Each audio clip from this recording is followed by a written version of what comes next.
आदरणीय श्रोता बंधुओं, जय श्री राम।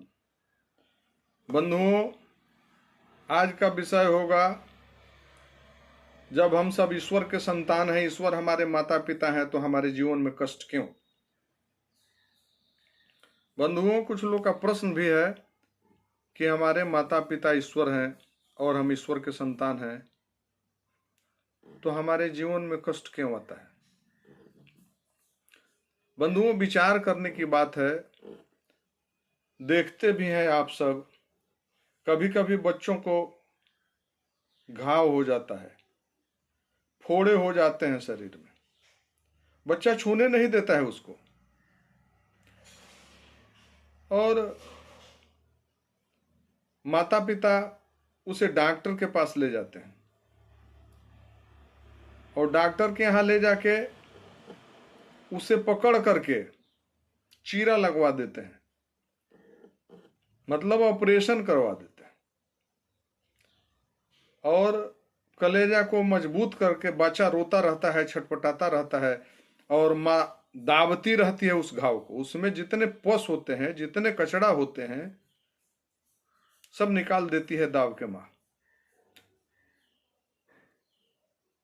क्योंकि उसमें रह जाएगा तो फिर बच्चा दोबारा बीमार हो जाएगा, दोबारा घाव हो जाएगा, उसमें दोबारा फोड़े हो जाएंगे उसमें। ठीक उसी तरह से हमारे भी शरीर में कुछ कुरीतियां रह जाती है, तो ईश्वर हमें कष्ट दे करके उसको, उस कुरीति रूपी कचड़ा को निकाल देता है। दाब दाब के हम छटपटाते रहते हैं, रोते रहते हैं। ये ईश्वर रूपी माता पिता का कर्तव्य होता है। मानस जी में गोस्वामी तुलसीदास जी के अनुसार, जिमि शिशु तन व्रन हो ही गोसाई,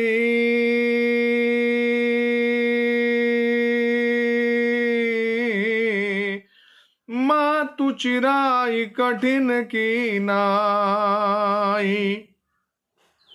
बंधुओं, ये बच्चे को फोड़ा हो जाने पर माँ अपने हृदय को, अपने कलेजा को कठिन करके चीरा लगवा करके दाब दाब के बच्चा छटपटाता रहता है, सारा कचड़ा निकाल देती है, पस निकाल देती है, और दवा मरहम लगवा के, पट्टी बनवा के बच्चे को ठीक कर देती है।